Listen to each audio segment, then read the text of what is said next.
Hello friends, आज हम सीखने जा रहे हैं कि दो वेक्टर का एडिशन कैसे किया जाता है। तो चलिए स्टार्ट करते हैं।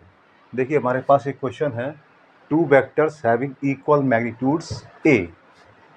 मतलब क्या है कि दो वेक्टर हैं, उनका इक्वल मैग्नीट्यूड है और मैग्नीट्यूड कितना है A. Make an angle theta with each other, और वो दोनों एंगल एक दूसरे से थीटा एंगल पर हैं। क्या कहना चाह रहा है, find the magnitude and direction of the resultant. तो जो इन दोनों का जो भी रिजल्टेंट बन के आएगा उसका मैग्नीट्यूड कितना रहेगा, यानी कि इन दोनों का सेपरेटली मैग्नीट्यूड कितना है ए, तो दोनों का एडिशन करने पर जो रिजल्टेंट आएगा उसका मैग्नीट्यूड कितना रहेगा और डायरेक्शन कितनी रहेगी।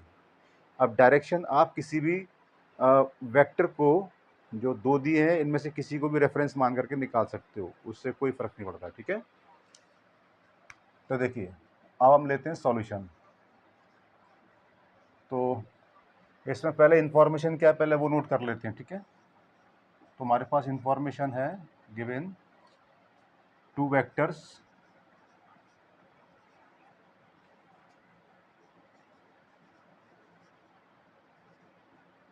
ए। ठीक है, सेम मैग्नीट्यूड है इसलिए मैंने एक ही वेक्टर को लिखा है क्योंकि यही है दो बार। और एंगल कितना है, एंगल है थीटा।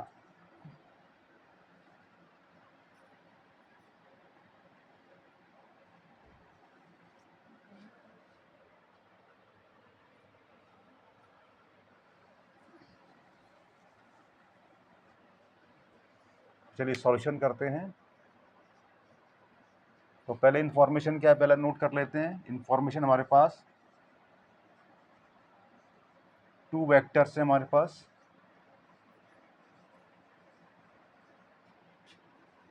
ए एंड ए।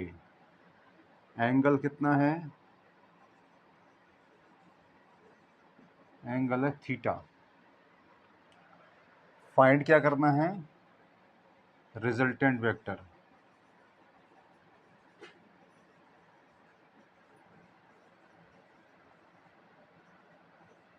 यानी कि रिजल्टेंट वेक्टर आर फाइंड करना है। तो एक तो ये निकाल लीजिए और दूसरा इसका मैग्नीट्यूड है। तो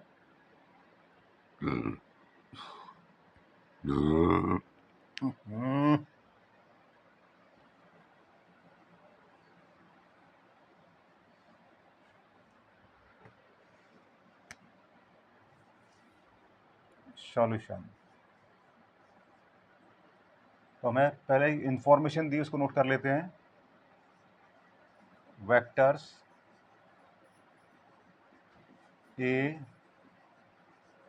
एंड ए,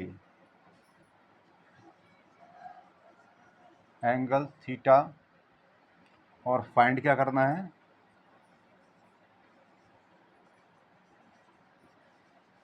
रिजल्टेंट वेक्टर। मान लीजिए वो हम वेक्टर आर है, ये मान लेते हैं। ठीक है, तो ये हमें फाइंड करना है। तो देखिए पहले हम फिगर बना लेते हैं, दो वेक्टर ले लेते हैं।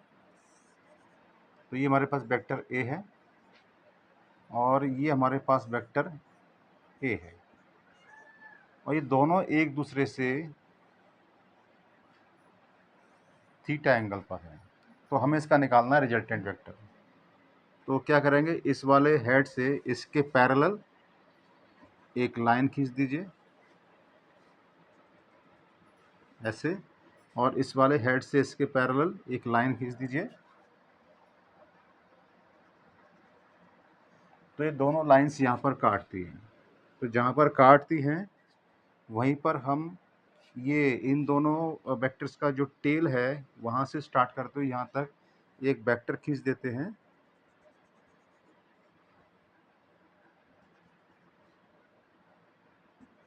और यही वेक्टर आपका रिजल्टेंट वेक्टर कहलाएगा। और ये रिजल्टेंट वेक्टर क्या कहलाएगा, A, vector A plus vector A. ठीक है, और इस रिजल्टेंट वेक्टर का डायरेक्शन यहाँ से ले लेते हैं, इसको रेफरेंस मान लेते हैं। इसको भी मान सकते हैं लेकिन हम इसको मान रहे हैं। ठीक है, ये तो इसको मान लेते हैं अल्फ़ा। मतलब रिजल्टेंट वेक्टर है, इस वाले वेक्टर से वो अल्फा एंगल बना रहा है। और देखिए वेक्टर फॉर्म में तो इसका आंसर आ जाता है इस तरीके से, vector A plus vector A that is 2 of vector A, ठीक है। लेकिन हमें इसका निकालना अलग अलग, ये तो निकल के हमारा वेक्टर फॉर्म में, हमें आर की जो निकालनी है, एक तो मैग्नीट्यूड निकालना है और एक एंगल निकालना है। तो वो जो निकालेंगे हम मैग्नीट्यूड फॉर्म में, क्या निकलेगा, एक फार्मूला होता है, पहले इनको मॉडुलस फॉर्म में लिखेंगे जितने वेक्टर, ठीक है, मैग्नीट्यूड निकालने के लिए। तो ये equal root modulus of vector A square plus modulus of vector A इसका भी स्क्वायर और 2 of vector A modulus modulus of vector A और कॉस थीटा। जो भी एंगल है ये इन दोनों के बीच में बन रहा है उसको यहाँ पर लिखेंगे, ठीक है। तो अब इसको हम क्या लिखेंगे, सिंपल आर लिखेंगे, क्योंकि ये मैग्नीट्यूड में, जैसे कोई वेक्टर मैग्नीट्यूड में इसमें दो लाइंस पैरेलल लाइंस में लिख देते हैं, उसको कहते हैं मॉडुलस, तो फिर वो क्या बन जाता है, आपका मैग्नीट्यूड बन जाता है। अब ये हो जाएगा आपका ए स्क्वायर, ये भी आपका हो जाएगा ए स्क्वायर, ये हो जाएगा 2a कॉस थीटा। अब निकालते हैं इसका सॉल्यूशन आगे। तो ये हो जाएगा आपका 2a square plus 2a square cos theta, और इसमें से आप निकालेंगे कॉमन, तो वो कॉमन बन के आएगा 2a स्क्वायर, ब्रैकेट में आएगा 1 प्लस कॉस थीटा।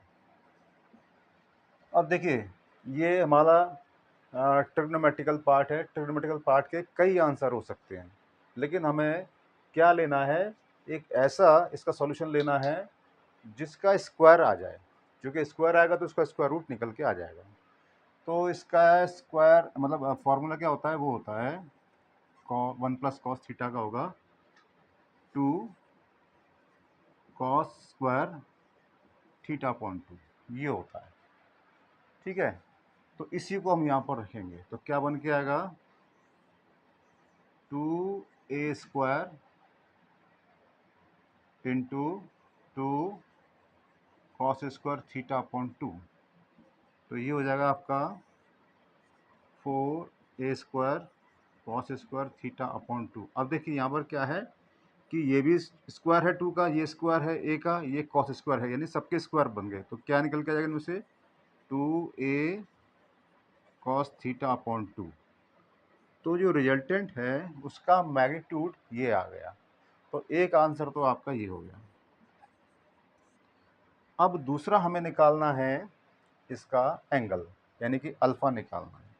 तो इसके लिए क्या करते हैं कि इसको, यानी कि इस वाले जो वेक्टर को थोड़ा सा एक्सटेंड कर देते हैं इस तरीके से, और यहाँ से इस पर एक परपेंडिकुलर लाइन डाल देते हैं, डाल दिया है ना। तो ये जो एंगल है वो थीटा ही रहेगा, ये वाला एंगल, ठीक है। तो ये क्या होगा, ये वाला जो वेक्टर है वो यही रहेगा, यानी कि ये। तो यहाँ पर इसके जो निकल के आएगा ऐसे कंपोनेंट, वो क्या निकल के आएंगे, वेक्टर ए कॉस थीटा, और इसका निकल के आएगा वेक्टर ए साइन थीटा। तो अब हम निकालेंगे इसका एंगल, तो वो फॉर्मूला बनेगा आपका, यानी कि देखिए टेन का निकल गया, यानी जो ये वाला है अल्फ़ा है वो इस वाले ट्राइंगल में, यानी कि इस वाले ट्राइंगल में क्या है, वो 10 लगेगा। तो tan alpha is equal to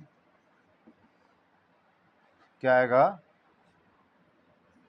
modulus of vector A sine theta upon, अब यहाँ से यहाँ तक का क्या लेंथ आएगा, एक तो इसको यहाँ से इसमें ऐड कर दोगे, इसको इसमें ऐड कर दोगे, यानी कि modulus of vector A plus modulus of vector A cos theta, तो ये हो जाएगा ए साइन थीटा अपॉन ए प्लस ए कॉस थीटा, ए साइन थीटा अपॉन ए कॉमन ले लो तो 1 प्लस कॉस थीटा बन के आ गया, ए से ए कैंसिल, तो क्या निकल गया हमारे पास, sine theta upon 1 plus cos theta, यहाँ पर ले लेते हैं सॉल्यूशन, वो बचे हुए गुड, इसको इरेज कर देते हैं, ठीक है।